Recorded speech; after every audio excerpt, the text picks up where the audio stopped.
WWDC just wrapped up a few days ago, and Apple introduced quite possibly the biggest upgrade to iPhone and iOS that we've seen in years. There's a ton of stuff that got announced and there's lots to cover, so here are the 10 biggest feature changes that are coming to your iPhone later this year. Let's start off with something that's been bugging me ever since I've gotten an iPhone, which are these stupid little shortcuts on your lock screen. But finally, with iOS 18, you can now swap these to whatever you want them to be. Like in the keynote, Apple showed off changing them to taking a quick note or adding to your Snapchat story. And yes, that does mean that it is not only restricted to Apple apps. Third-party developers can also have these functions as long as they use the new updated APIs that Apple has put out for the Control Center. Now, the second thing I want to cover are the upgrades to the Messages app. We got satellite messaging and RCS support. So last year, Apple introduced emergency text messaging via satellite on the iPhone 14s, and this year with iOS 18 added it to any type of message. So you can basically just text someone without a connection, so that's great. Plus, Apple also finally added RCS support to Messages, which is something they said they'd do last year, and they've kept their promise with adding it this year in iOS 18. Moving on, Safari also got some pretty cool changes. So Safari gets this brand new updated reader mode with AI features like summaries and on-the-fly generated table of contents, which make it really easy to navigate and figure out what you actually want to read on a web page. Plus, they added in this pretty cool new feature called Highlights, which basically detects stuff on the page, and based on what it finds, it can give you relevant information like tracking data, directions, and quick links to different people, places, or food, or whatever that may be on the website. The next thing I want to talk about is the brand new Passwords app. So this isn't just an iOS 18 upgrade, but rather just an update across all of Apple's major platforms, including iPadOS and macOS, and it even has support for the app on Windows. Basically, they've taken the Passwords section from the Settings app and given its own unique app. For one, they've organized it much better. Like, that Settings page was horrendous as far as looking at it from a UX perspective. But on top of that, they've just added some pretty useful features, like you can get your verification code sent right into this app, and you can sort and filter all your different account passwords, whether it be through shared groups, when it was made, and many other filters that they've talked about. It honestly just makes the password experience much better on iPhone. Now, feature number 5 is actually more of like a set of features, but iOS 18 will finally give much needed upgrades to the default Mail app. Mail finally got some pretty basic features like auto categorization for promotions, spam, etc. Plus, it'll also get smarter because of AI. Moving on from that, iOS 18 will also bring a ton of new upgrades to the Notes app. For starters, Notes will now finally be able to transcribe audio, except it'll be in real time, which can be pretty useful, honestly, if you just have a random thought. Along with that, it gets some pretty needed formatting options like highlighting in different colors, which is long overdue. You'll also get collapsible sections, which is great. Next up, there are also set to be a ton of new upgrades to the Apple Home app and HomeKit in general. To start, you can grant specific guest access to certain accessories and customize when people can have access to them straight through the Home app. Plus, Apple Home will now have an entire electricity panel where you can see all your different electricity usage, connect existing apps, and just see everything in one big unified view. Feature number 8 has to be the newly redesigned Control Center. For one, it has this brand new design system, and it looks very much like the Apple Vision Pro and Vision OS, which I'm honestly all for. It looks really dope. But as far as functionality, which is most important here,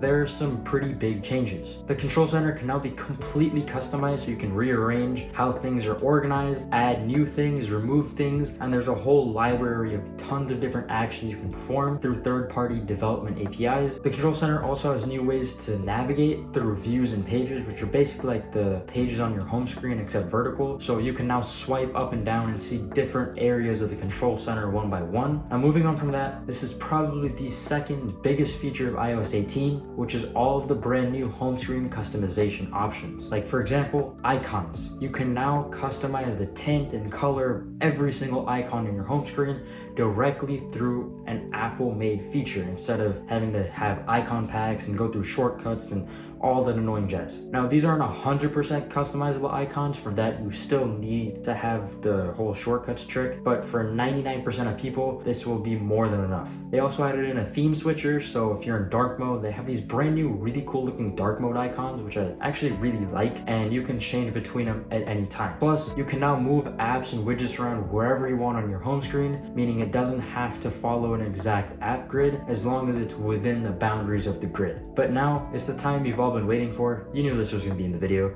and of course, What I'm talking about is Apple Intelligence, which is Apple's new AI system. This is possibly the biggest feature ever introduced in iOS, if I'm gonna be honest, and it brings some massive improvements to not only Siri, but everywhere throughout the system. As Apple puts it, it's a new era for Siri. This is because it's now powered by a brand new set of LLMs that have been developed specifically by Apple, and it makes it so much smarter and more natural to talk to. Almost everything also happens on device, which is insane. Plus, Apple has added a whole slew of tools throughout the entire system that are powered by AI. For example, there's image generation, writing tools, and so much more that users can now access all for free, as long as you have an iPhone 15 Pro, Pro Max, or any M1 powered iPad or Mac.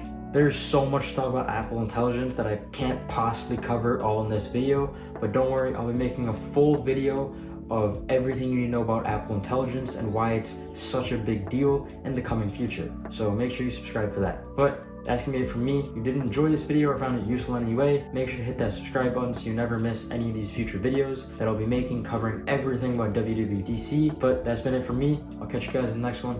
See ya.